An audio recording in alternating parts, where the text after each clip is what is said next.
প্রথমেই বলি প্রেগনেন্সির কিন্তু নিয়ারলি 40% কোনো রকম সিমটম থাকে না। কখনো কখনো বমি পায়, বমি হয় না, বা কখনো সত্যি সত্যি বমি হয়। একটা ব্যাক পেইন হয়, সাধারণত লো ব্যাক একটা পেইন হয়। প্রিমেনস্ট্রুয়াল পিরিয়ডে একটা প্রোজেস্টেরন হরমোন বেড়ে থাকে অনেক ক্ষেত্রেই, এবং যখন হাই প্রোজেস্টেরন লেভেল থাকে তখন এই সিমটমগুলো প্রেগনেন্সির সঙ্গে খানিকটা মিলে যায়। আমরা আজকে কথা বলবো প্রেগনেন্সি তথা আর্লি প্রেগনেন্সির সিমটম নিয়ে। যারা খুব প্রেগনেন্সি চাইছেন তারা প্রথম দিকে অনেক সময় পিরিয়ড মিস হলেই কী কী সিমটম আছে সে ব্যাপারে ভীষণ ভীষণ ওয়াকিবহাল হয়ে যাওয়ার চেষ্টা করেন। অর্থাৎ সবার কাছে শুনে শুনে আপনারা যেগুলো শিখেছেন, বমি পাচ্ছে কিনা, উইকনেস লাগছে কিনা, এটসেট্রা। তো প্রথমেই বলি প্রেগনেন্সির কিন্তু নিয়ারলি 40% কোনো রকম সিমটম থাকে না। অর্থাৎ পিরিয়ড মিস করার পর নর্মালি অনেক দিন কেটে গেলেও যিনি প্রেগনেন্ট তিনি বুঝতে পারেন না যে তার কোনো বিশেষ শারীরিক সিমটমস হচ্ছে। এই 30-40%-এর কথা যদি ছেড়েও দিই, বাকিরা সাধারণত অল্প বিস্তর কিছু না কিছু সিমটম আর্লি প্রেগনেন্সিতে পেয়েই থাকেন। তার কতগুলো আমি যদি বলে দিই খুব তাড়াতাড়ি, সেটা হচ্ছে একটু তলপেটে চিনচিন ব্যথা, কখনো ডান দিকে কখনো বাঁ দিকে, একটা ইজি ফ্যাটিগেবিলিটি হয়, খুব ক্লান্তি লাগে, যে কাজ আগে করতে পারছিলেন সে কাজ করলেই হাঁপিয়ে যাওয়ার মতো একটা হয়, গা গুলোনো, অ্যাসিডিটি, কখনো কখনো বমি পায়, বমি হয় না, বা কখনো সত্যি সত্যি বমি হয়। এগুলো তো ভীষণ কমন সিমটম।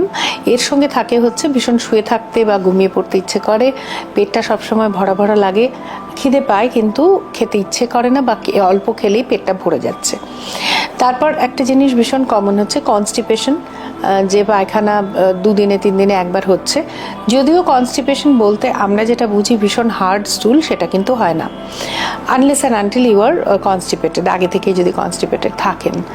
আর একটা হচ্ছে একটা ব্যাক পেইন হয়, সাধারণত লো ব্যাক একটা পেইন হয়, একটু ব্রেস্টে ব্যথা হয়, পার্টিকুলারলি নিপলসে ব্যথা হয়, ব্রা খুললে পরে একটা টনটনে ভাব থাকে।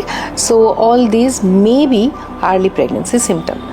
এখানে একটা কথা বলে রাখি যে কখনো কখনো প্রেগনেন্সি ছাড়াও যদি আপনার এই ধরনের সিমটমগুলো আপনি পান, অর্থাৎ পিরিয়ড পিছিয়ে গেছে, পিরিয়ড হচ্ছে না হয়তো 8-10 দিন পিরিয়ড পিছিয়ে গেছে, তখনও কিন্তু এই ধরনের প্রেগনেন্সি মিমিকিং সিমটমস হতে পারে। এটা নিয়ে ঘাবড়ে যাওয়ার কোনো কারণ নেই, কারণ letter half of the cycle, particularly premenstrual পিরিয়ডে একটা প্রোজেস্টেরন হরমোন বেড়ে থাকে অনেক ক্ষেত্রেই, এবং যখন হাই প্রোজেস্টেরন লেভেল থাকে তখন এই সিমটমগুলো প্রেগনেন্সির সঙ্গে খানিকটা মিলে যায়। কারণ বেসিক্যালি প্রেগনেন্সিও একটা হাই প্রোজেস্টেরন স্টেটাস, এবং এর অনেকগুলো সিমটমই হচ্ছে এর থেকে রিলেটেড। এবার বাড়ির সবাই সাধারণত আপনাদের জিজ্ঞাসা করেন যে কিরে কিছু হচ্ছে, গা গুলোচ্ছে, বমি পাচ্ছে, ওমা কিছুই হচ্ছে না। এবং এই নিয়েও আমাদের কাছে আমরা খুব ওয়ারিড গার্জেন উইথ প্রেগনেন্ট মহিলা এদের আসতে দেখেছি যে আমার তো কিছুই হচ্ছে না। এখানে একটা অ্যাডভাইস করব, সেটা হচ্ছে কোনো দুজন প্রেগনেন্ট মহিলার কিন্তু সিমটম সিমিলার হয় না। সুতরাং অন্য কারোর কাছে শুনে ওর কেন হচ্ছে আমার কেন হচ্ছে না এরকম কোনো চিন্তায় বা দুশ্চিন্তায় ভুগবেন না, বিকজ এভরি 2 প্রেগনেন্সিজ আর ডিফারেন্ট। এবং আপনার নিজেরও যদি আজকে একটা প্রেগনেন্সি হয়, আজ থেকে 4 বছর বাদে আরেকটা প্রেগনেন্সি হয়, সেক্ষেত্রে দেখবেন যে দুটো প্রেগনেন্সির সিমটম কিন্তু সিমিলার নয়। আরেকটা জিনিস বলি যে কখনো কখনো এই সিমটমগুলো প্রথম 2-3 মাসে ভীষণ বেশি থাকলেও ধীরে ধীরে 4 মাসের আশেপাশে আমরা দেখি যে প্রেগনেন্সিগুলো সিমটমগুলো অনেকটা সাবসাইড করে যায়। সুতরাং যদি খুব সমস্যাজনক সিমটমসও থাকে, আপনাদের প্রথম 2-3 মাস একটু ধৈর্য ধরতে বলা হয়, এবং এই ধরনের সিমটমসগুলো অনেক ক্ষেত্রেই কিন্তু একটু টাইমলি খাবার খেলে, পেট খালি না রাখলে আস্তে আস্তে ঠিক হয়ে যায়। আরেকটা জিনিস নিয়ে আপনারা খুব কখনো কখনো চিন্তা করেন, সেটা হচ্ছে গায়ে একটু জ্বর জ্বর ভাব লাগে। বিশেষত হাজব্যান্ডদের আমরা দেখি যে রাতে ভীষণ গায়ে জ্বর আসে এই বলে আসতে।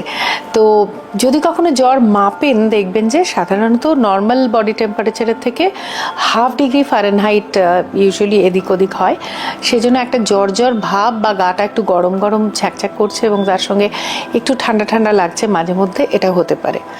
ইউরিন খুব বারবার পায় এবং এক্ষেত্রে আমি বলবো যে ইউরিন কিন্তু হোল্ড করে বেশি সময় রাখবেন না, তাতেই তলপেটে ব্যথা এই ব্যাপারটাও অনেক সময় বেড়ে যায়।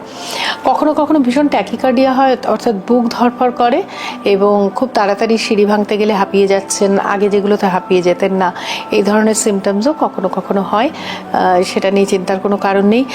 গলায় একটু একটু টক জল চলে আসে, যেটা ওয়াটার ব্রাশ আমরা বলি, এটা একটা লুকোনো অ্যাসিডিটির লক্ষণ। এবং এক্ষেত্রেও আমি বলবো যে ফ্রম টাইম টু টাইম একটু একটু করে ব্ল্যান্ড খাবার খান, যে খাবারটা নন স্পাইসি, খুব একটা বেশি অয়েলি নয়, এ ধরনের খাবার খান।